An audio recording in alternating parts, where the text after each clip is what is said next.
Good afternoon. I'm George Latimer, Westchester County Executive, and welcome to our Monday weekly program where we give you an update on Westchester County issues. I'm very happy to be here along with our guest, the mayor of the village of Pelham, Chance Mullen, who I'm going to introduce in a few seconds. Ken Jenkins is out of the county, and we look forward to seeing him back with us for one of the next updated reports. Our report today is very short, not a lot that we want to cover. We know that we're in a period of time where the focus of governmental attention is on the state level of government and the federal level of government, but we do want to try to provide you substance of what's happening here in White Plains and Westchester County. We're going to go straight to our guest, and then we'll touch on our capital budget information, which we announced in a separate press conference last week in case you missed it. We'll touch on a little bit of what's happening with our recycling day coming up. We'll take a little brush at our public health issues, talk about early voting, which is going to start in a couple of weeks, and a few other events that we want to highlight for your attention.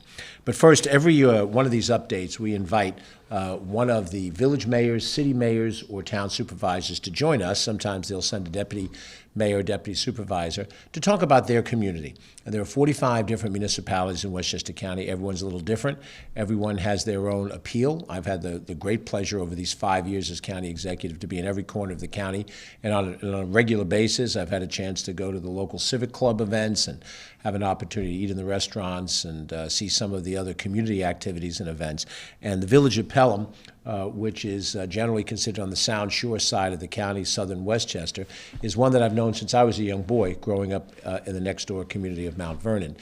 Pelham is a town with two villages that comprise the overall town, the village of Pelham Manor and the village of Pelham. And the village of Pelham, which our guest is the mayor of, is the central and northern portion of what is we know to be Pelham. It's where the train station is. When you get off the train on the New Haven line in Pelham, that's where you are, village of Pelham. And it was also the last time that there was a combination of two municipalities in Westchester County, going back to the 1970s.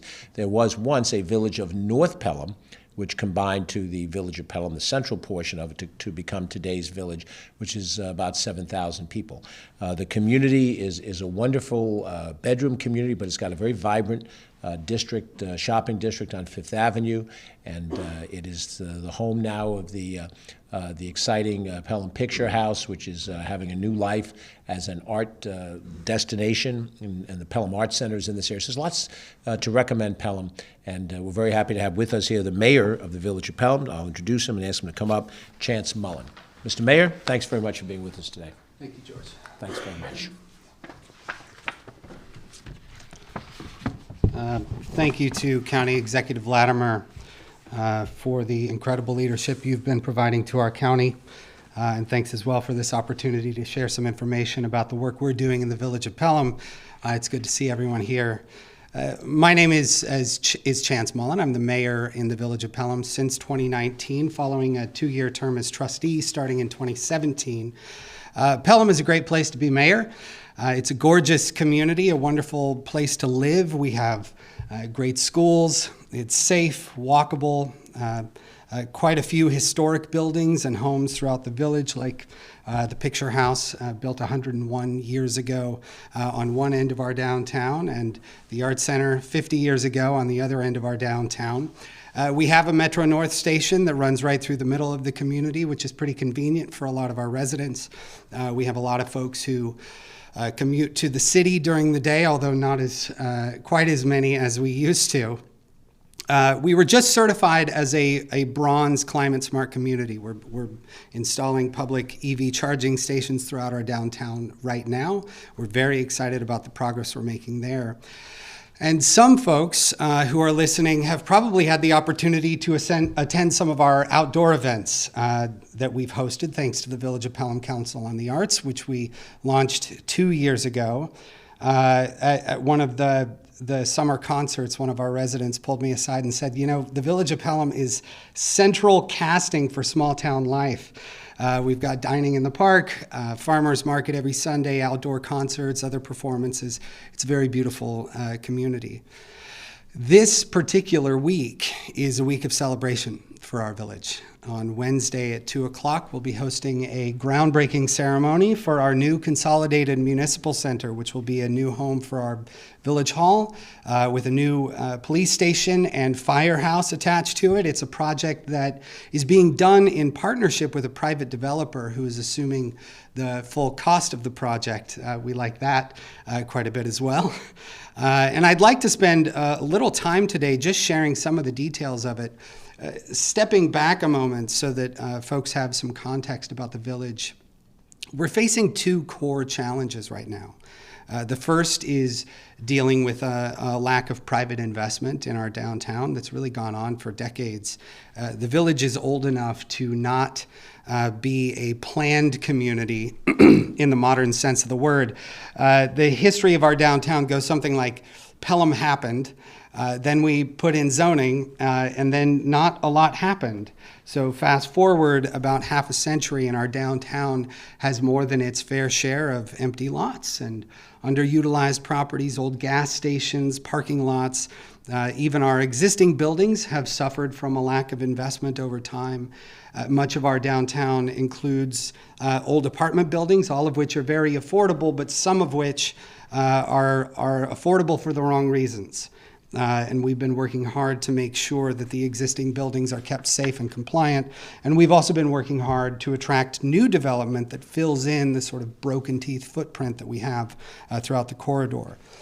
We're aiming for projects that can give our local businesses a boost by generating foot traffic, projects that are designed to provide the housing we most need, transit-oriented, designed for empty nesters and seniors and young professionals at a range of price points and sizes, and projects that will expand our commercial tax base in a village that's only 0.8 square miles. What happens in the downtown doesn't stay in the downtown. The property values in our commercial corridor have stagnated in recent years, and that has a very big impact on our tax bills. For example, 20 years ago, our downtown made up about 17% of our village's overall value and paid about 24% of our taxes. Now it makes up 12% of our overall value and pays about 17% of our taxes. So there's been a shift in our tax base of about 7.5% that's moved on to our homeowners. And turning the tide on that is very important for the long-term sustainability and affordability of our community. The second core challenge that we have is with the need for public investment. Much of our community's infrastructure is historic, and that means old. It's in need of repair or replacement.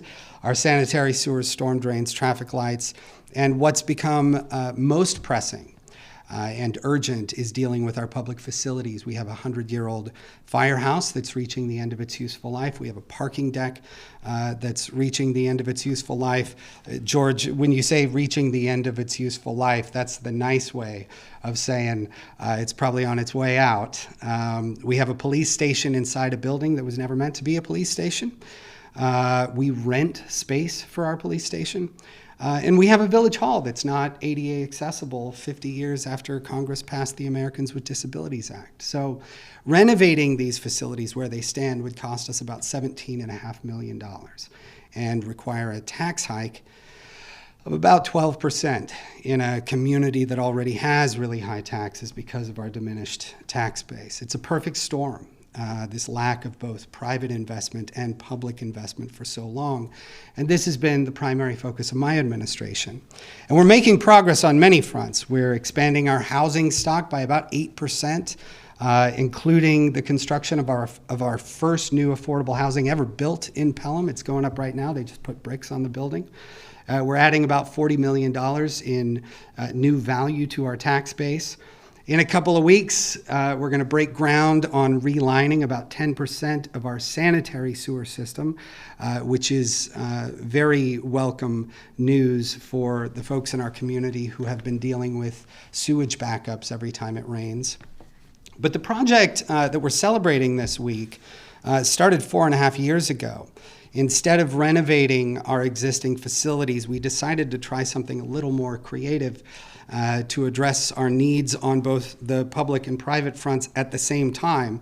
We issued an RFP to interested developers to purchase some of the land where these facilities are located.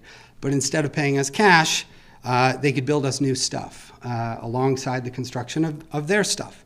That was the birth of a project we now refer to as Pelham Green, and that's the project we'll be breaking ground for on Wednesday. All in, it's a $77 million investment in our downtown. It includes roughly $20 million in public benefits, about $2 million for public parking. They'll make cash contributions to various infrastructure needs, flood mitigation, sanitary sewer upgrades, streetscape and traffic improvements. And the coup de grace is building us a new consolidated municipal center.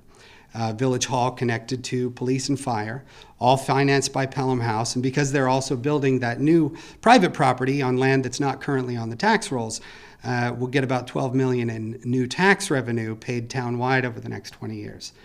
Now, here's a look at the private building.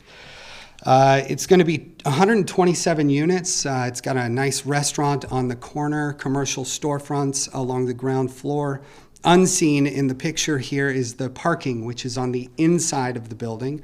It includes about $2 million worth of public parking, some of which will expand parking options for shoppers and diners throughout the corridor.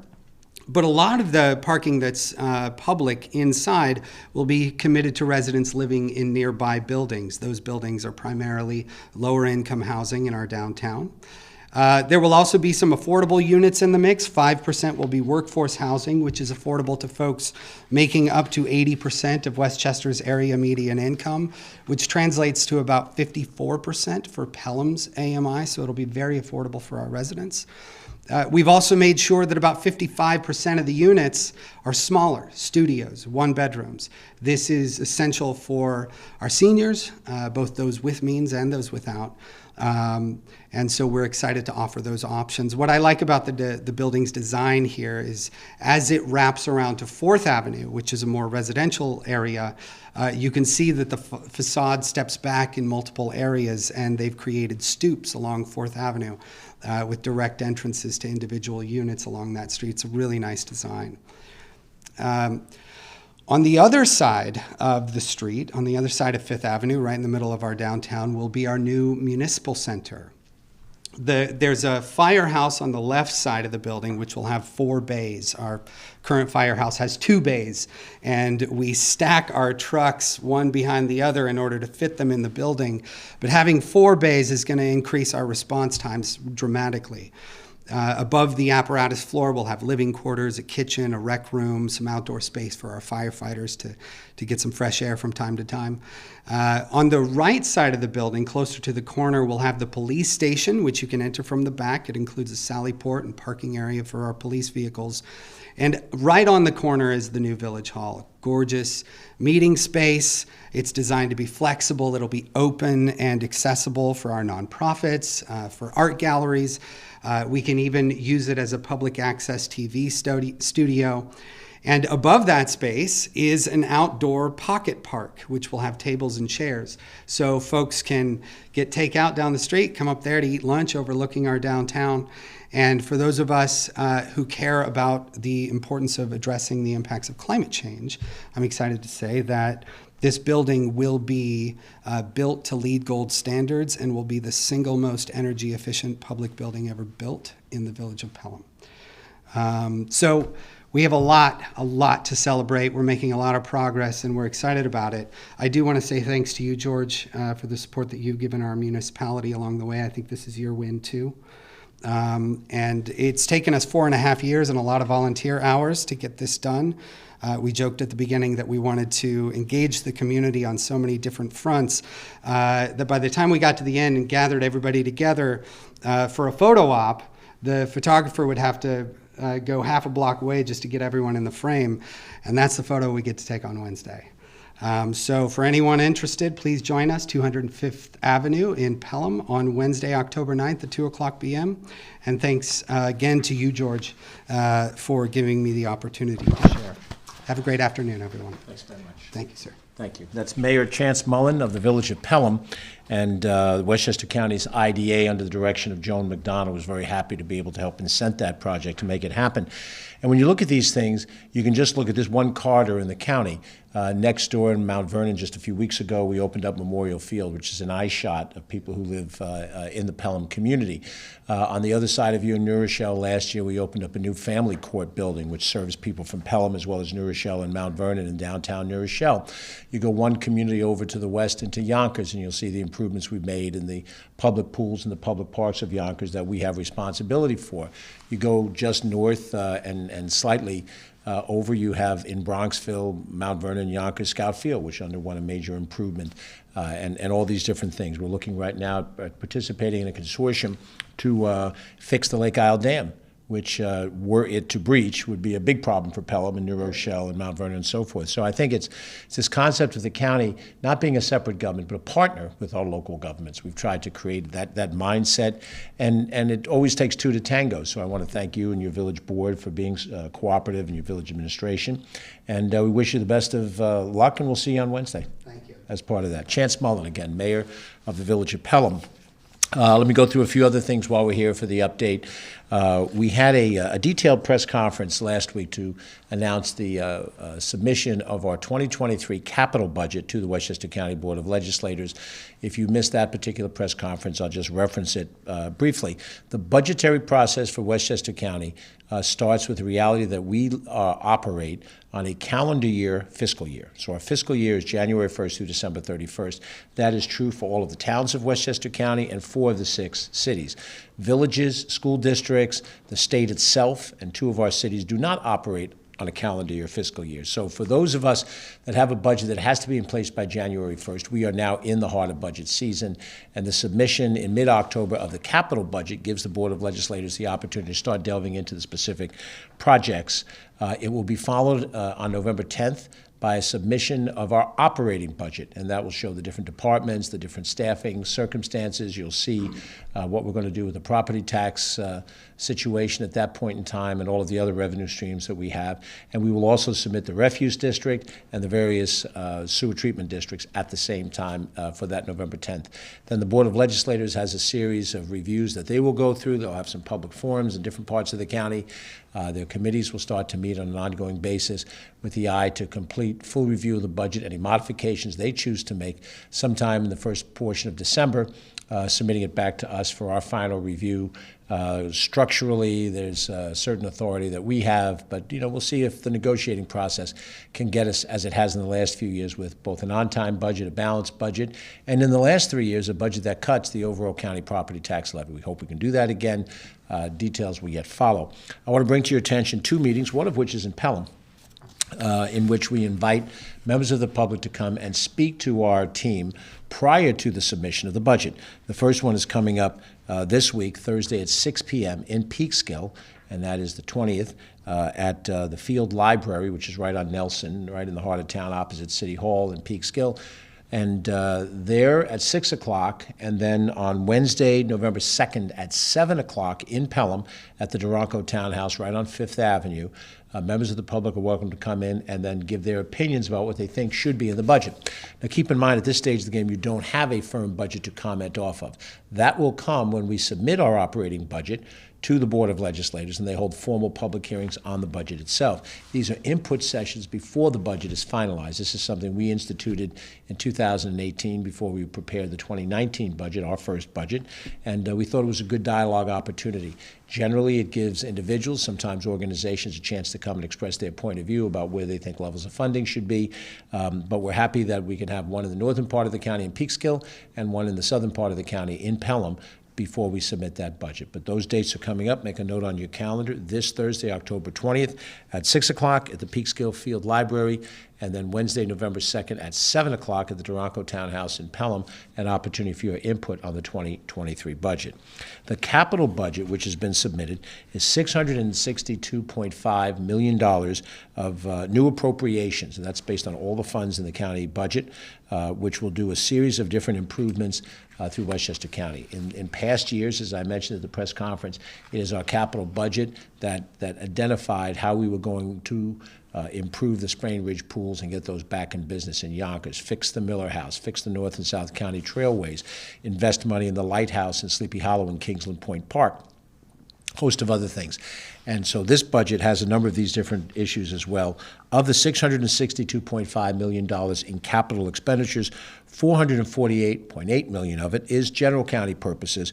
We have $200 million of it is directed to our refuse and our sewer and water districts. And then we have a small amount, $13 million of capital for the Westchester County Airport. Those are very small areas, no expansion of the airport, no specific expansion of services. We have to build a new building to house our snow equipment, and we have a couple of other equipment things to handle and modify.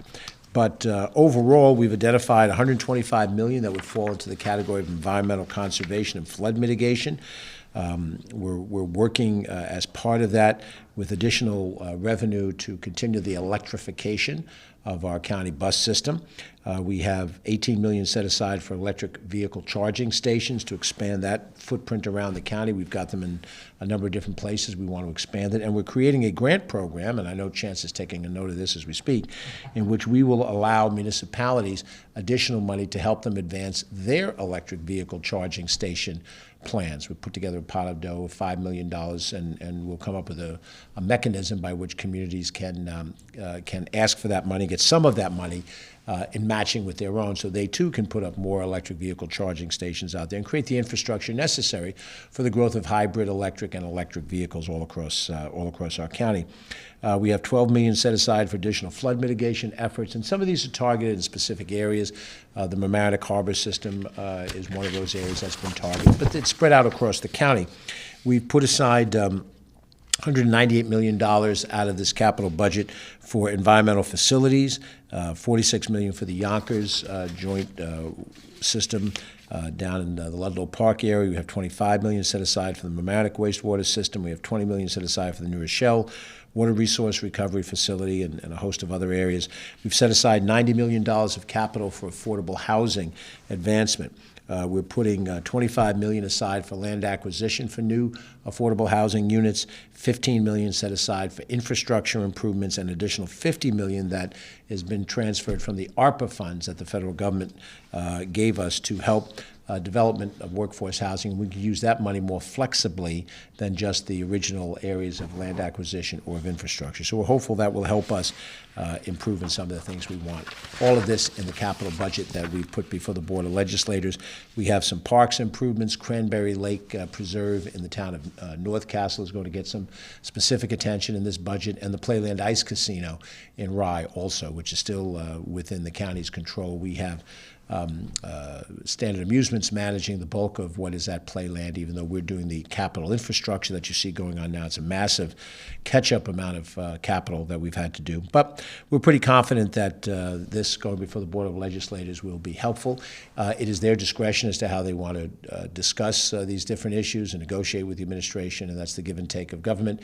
And we expect to come to closure on capital and operating and all these other budgets, as I said, in the middle of December with your input. So stay tuned for what happens in this. I'm sure the thing you want to know most is what happens to your taxes.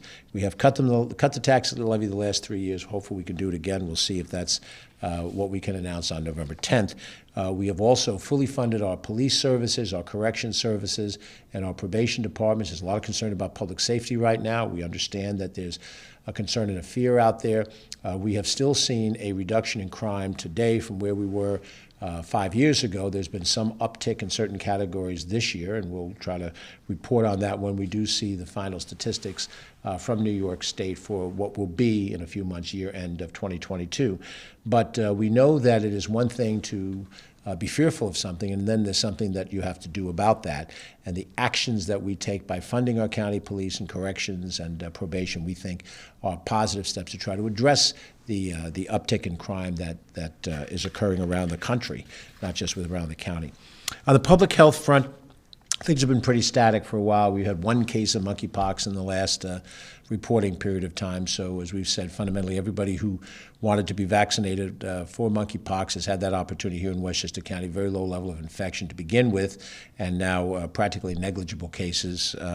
And on the COVID side, we continue to have COVID with us. We can continue to report under 2,000 active cases as of today.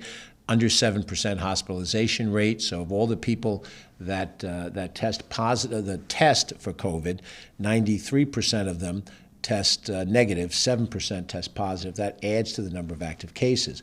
Amongst all the people in that subset that have active cases, under 7% are hospitalized. So the number starts to drop down to a very small number of individuals.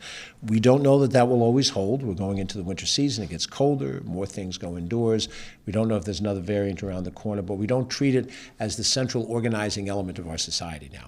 We're operating without masks. We're operating with public events. We're using good judgment. Individuals who are compromised, by all means, wear a mask. Avoid large crowds if you can.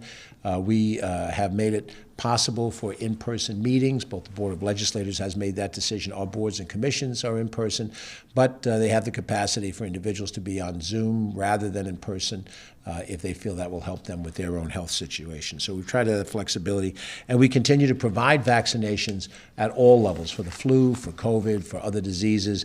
Our White Plains Health Clinic here in downtown White Plains, 134 Court Street, continues to provide weekly options for people to get COVID vaccinations. Mondays from 10 to 3, Fridays from 9 to 3. We have an upcoming satellite vaccination effort at the Yonkers Riverfront Library, and that's going to be this Thursday from 2 p.m. to 6:30 p.m. We had a good response the last time we did that, so we're doing that again down in the city of Yonkers. You can consult our health department website for any details on this and any of our other efforts to ensure public health. We're very appreciative of our health department led by Dr. Charlita Amler and her team. They have done yeoman's work over the course of these 2.5 years plus now in terms of the pandemic and in terms of ongoing issues that we normally have to face.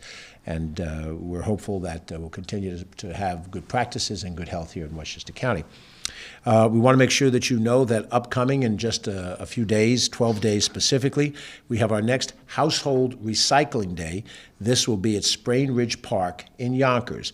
And the Household Recycling Day will be from 9 a.m. to 3 p.m. And you are invited to load up the car and drive down to Sprain Ridge Park, drive up to Sprain Ridge Park, wherever you may find yourself, where you can bring a host of different household chemicals for proper disposal. There are items that we have in our homes that cannot be disposed of in the traditional way, which is put it in the garbage if it's solid or flush it down the toilet if it's liquid. Our sewer treatment system and our garbage treatment systems do not allow for us to get rid of certain hazardous chemicals. They're household, but they're hazardous and they have to be disposed of properly. That also includes electronic things, but things such as household cleaning products, automotive fluids, antifreeze, brake fluid, gasoline, flammable liquids, kerosene, butane, lighter fluid, turpentine. All of these items have to be disposed of in a way different from the normal garbage stream. Fertilizers, pesticides, insecticides, herbicides, batteries, lithium, vehicle rechargeable button cell batteries, textiles, footwear, clothing, leather, small area rugs, and handbags, latex and oil-based paint, wood stains, fluorescent lights, this is a long list, fire extinguishers, barbecue propane tanks up to 20 pounds, a host of other things, certainly electronic waste. All of those things can be disposed of at the Household Recycling Day. So make a note on your calendar. It's the weekend that falls for just before Halloween, Saturday, October 29th, and it's 2 weeks from this coming Saturday. Well, it's the second Saturday from the date that we're at right now. 9 a.m. to 3 p.m. at Sprain Ridge. Sprain Ridge is right off of Jackson Avenue. It's easily accessible from the Sawmill River Parkway. It's also accessible from Central Avenue and from the Sprain Ridge Parkway, so you can come from other parts of the county. You don't have to live in that area of Westchester to utilize this, but we're happy to be helpful and dispose of those items. It does not cost you anything. But just bring them. There's often a long line because there's lots of people that want to take advantage of this, and we have them, circulated around the county. We've done one up in Yorktown earlier this year. We've traditionally done them at Playland and Rye, but this is the one that's coming up now in Yonkers on Saturday the 29th. Now, we have a permanent facility that you can bring such items to as well. That's on the Valhalla campus. That is open from Tuesdays to Saturdays. You can go on our website, find out more information. And if you want to bring it at a time that's convenient to you, then you can call, check their times, and bring by all of these things, electronic waste, everything else I've mentioned. But for the Household Chemical Day, Recycling Day, Saturday, October 29th on your calendar. Another date on the calendar to make a note of is tomorrow. Tomorrow is Tuesday, October 18th, and we will be raising the flag here in front of our county office building to celebrate Italian Heritage Month. That's going to come at 6 o'clock at night. Again, Tuesday, October 18th, we have a number of different Italian ethnic organizations that will be present for the flag raising. We'll raise the flag of Italy. We'll have the national anthems of both the United States and Italy. We'll have, again, representatives from various Italian-American organizations. The chair of the Board of Legislators, Catherine Borgia, will be there. She's of Italian descent.